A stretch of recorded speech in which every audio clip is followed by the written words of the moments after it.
Hey everyone, welcome back to Retirement Clarity. I am Lenny, and if you are new here, this is the place where we have honest, straight-talking, no-nonsense conversations about money and retirement that actually matter to people like us who are 60 and older and trying to make sure that everything we worked our entire lives to build actually lasts and actually serves us the way it should.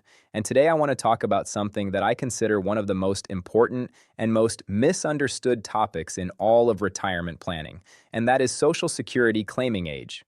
Specifically, the age that most American seniors get wrong. The age that feels right, that seems logical, that millions of people choose every single year, and that quietly, invisibly, permanently costs them thousands, and in many cases tens of thousands of dollars over the course of their retirement.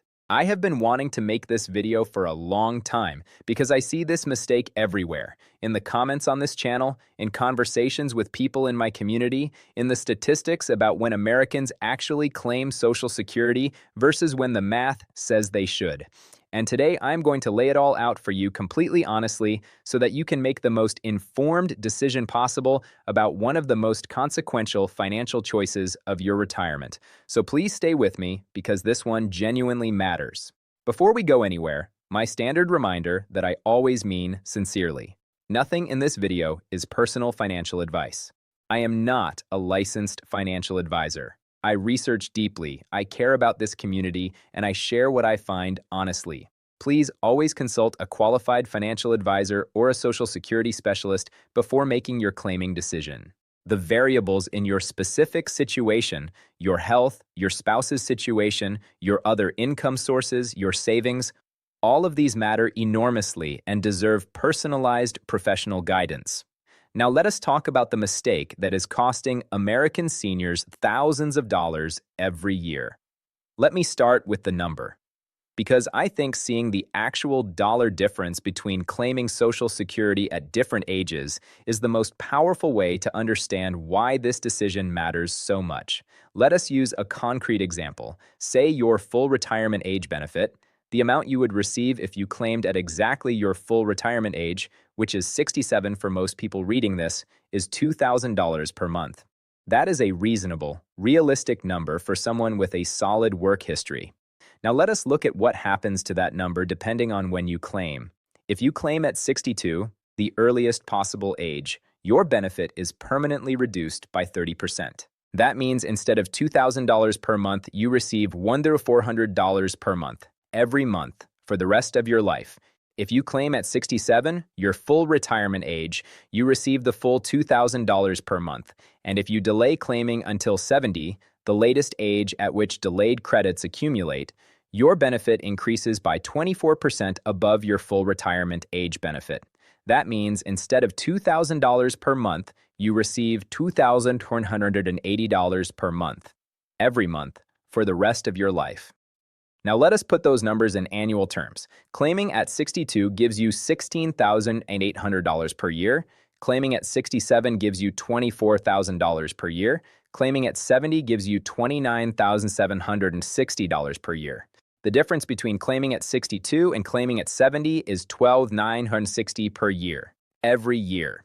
Guaranteed, inflation adjusted, for as long as you live. If you live to 85, a very realistic life expectancy for a healthy American today, the lifetime difference between claiming at 62 versus 70 is well over $100,000. That is not a rounding error. That is life-changing money, and yet the majority of Americans claim Social Security before their full retirement age, and a very large number claim at 62, the earliest possible moment. That is the mistake I want to talk about today. So why do so many people claim early? Because the reasons feel completely legitimate in the moment. And I want to go through each of those reasons honestly, not to dismiss them, because some of them are genuinely valid in specific circumstances, but to make sure you understand what you are actually trading when you make that choice. The first and most common reason people give for claiming early is this: I want to get my money back. I paid into Social Security my entire working life. I want to start receiving that money as soon as I can. And I completely understand that feeling. It is your money. You earned it. You paid for it with decades of payroll taxes. The desire to start receiving it as soon as possible is entirely human and entirely understandable. But here is the mathematical reality that this feeling ignores. Social Security was designed as a longevity insurance program, a program that is specifically structured so that if you live to average life expectancy, the lifetime total you receive is roughly similar regardless of when you claim. The early claiming reduction and the delayed claiming credit are actuarially calculated to produce similar lifetime totals for someone who lives to exactly average life expectancy. Where the math breaks dramatically in favor of delaying is when you live longer than average, which, if you are in reasonable health at 62, is a very real possibility. Every year you live past the break-even point, which for most people comparing age 62 claiming to age 70 claiming falls somewhere in the late 70s, you are ahead by thousands of dollars per year by having delayed.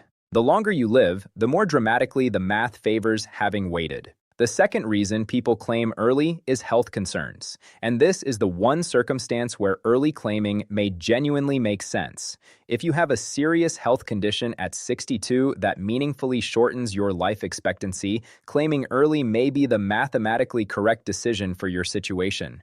If the honest assessment of your health suggests you are unlikely to reach the break-even point, taking the smaller benefit earlier makes sense. I am not dismissing this consideration. It is real and it is important. What I will say is that most people significantly underestimate their own life expectancy. We tend to think about our parents and grandparents and assume our trajectory will be similar, but medical advances over the past several decades have pushed average life expectancy significantly higher than previous generations experienced. A 62-year-old American in reasonable health today has a very substantial probability of living into their mid-80s or beyond.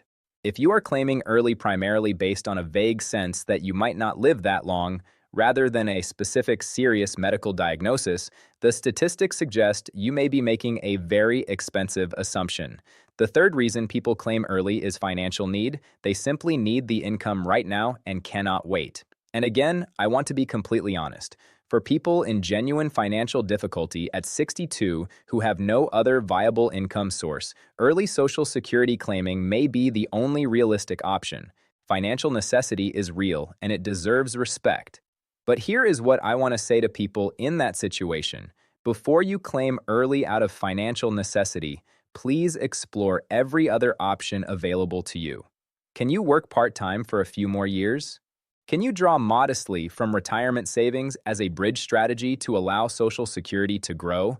Are there benefits and assistance programs you are not currently accessing? Is there a way to reduce expenses that would allow you to delay? These conversations are worth having with a financial advisor before you make a permanent decision that cannot be undone, because early Social Security claiming is one of the very few financial decisions in retirement that is genuinely irreversible. Once you claim, your benefit amount is set for life at that reduced level. There is no going back and claiming at a higher age after the fact, at least not without repaying everything you received within the first 12 months, which is an option very few people can exercise. The fourth reason, and this one is perhaps the most psychologically powerful, is simply impatience and the fear of missing out. 62 feels like a long time to have been working and waiting. The idea of waiting until 67 or 70 to start receiving Social Security feels like giving something up, like delaying a reward that has already been earned, and I understand that feeling deeply. But I want to offer a reframe that I think is genuinely useful. Delaying Social Security is not giving something up. It is buying something. Specifically, it is buying a higher guaranteed, inflation-adjusted, lifelong income stream at a price that is extraordinarily competitive compared to any alternative. If you tried to purchase an annuity in the private market that would pay you an additional $10,000 or $12,000 per year for life, guaranteed with inflation adjustments, the cost of that annuity would be enormous. The delayed Social Security credits that add that same amount to your lifetime benefit essentially give you that annuity for free, in exchange simply for waiting.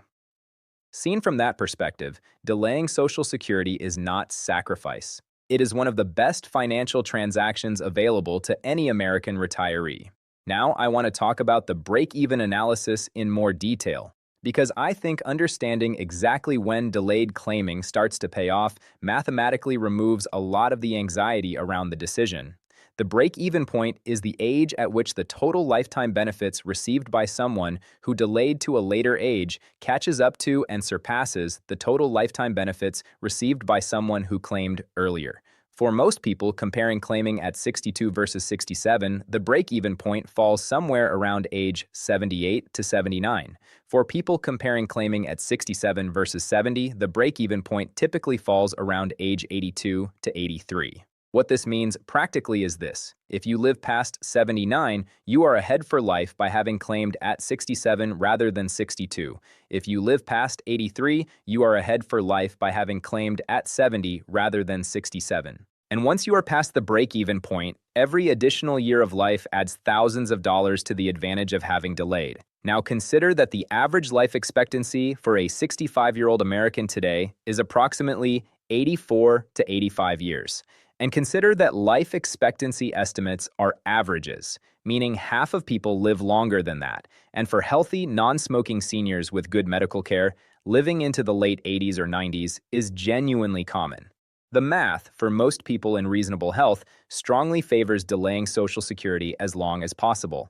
I also want to spend time on the spousal dimension of this decision, because for married couples, the Social Security claiming strategy becomes even more important and even more nuanced than it is for individuals. The higher earner in a married couple has an additional reason to delay beyond their own lifetime benefit, and that is the survivor benefit. When one spouse dies, the surviving spouse receives the higher of the two Social Security benefits the couple was receiving. This means that when the higher earner delays to 70 and builds the largest possible monthly benefit, that larger benefit becomes the survivor benefit that the remaining spouse will live on, potentially for many years after the higher earner is gone.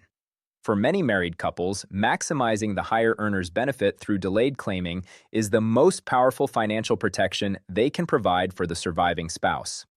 The combination of the higher earner delaying to 70 and the lower earner claiming at or near their full retirement age to provide some household income during the years of delay is a strategy that financial planners consistently identify as one of the highest value claiming strategies available to married couples. If you are married and you have not had this specific conversation with a financial advisor, please put it on your list because the lifetime financial impact can be very significant.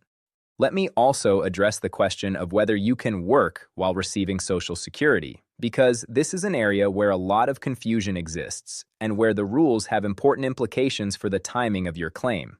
If you claim Social Security before your full retirement age and you continue working, your benefits are reduced by $1 for every $2 you earn above a certain earnings threshold, which in 2026 is approximately $22,000 per year. This earnings test means that for people who are still working meaningfully and earning above that threshold, claiming Social Security before full retirement age can result in significant benefit reductions that partially or fully eliminate the early claiming income they expected. Once you reach your full retirement age, the earnings test goes away entirely. You can earn any amount from work without any reduction in your Social Security benefit. This is another important reason why working past 62, even part-time, and delaying Social Security claiming is often the mathematically superior strategy for people who have the health and the opportunity to do so. I want to close today with something that I feel very strongly about, and that is the importance of making this decision from a place of genuine information rather than assumption, impatience, or the kind of conventional wisdom that gets passed around without examination. The assumption that you should claim Social Security as soon as you can because you might not live long enough to benefit from waiting. That assumption costs American seniors collectively billions of dollars every single year. The research on this is clear. The math is unambiguous. For the majority of Americans in reasonable health at 62, delaying Social Security claiming, ideally to 70 or at minimum to full retirement age, is one of the most financially impactful decisions they can make for the long-term security of their retirement. It is not the right decision for everyone. Health, financial necessity, spousal considerations, and individual circumstances all matter. But it is the right decision for far more people than currently make it, and the gap between who should delay and who actually does delay represents an enormous amount of unnecessary financial loss for American seniors. Please, before you claim Social Security, have a real, specific, numbers-based conversation with a financial advisor or a Social Security specialist who can model the break-even analysis for your specific situation, account for your spouse's situation if applicable, and help you make a decision that you will feel confident about for the rest of your life. This decision deserves that investment of time and attention. Your retirement security is worth it. I am Lenny. Thank you for being here with me today on Retirement Clarity. Please hit that like button if today's video gave you something important to think about. Subscribe to the channel and hit that bell so you never miss a new video. Share this with someone you know who is approaching the Social Security claiming decision. You might genuinely save them thousands of dollars by making sure they see this before they file. And drop your questions and thoughts in the comments below. When did you claim, or when are you planning to claim, and why? I read every comment, and I love this conversation with this community. I am Lenny. Take good care of yourselves, and I will see you in the very next one.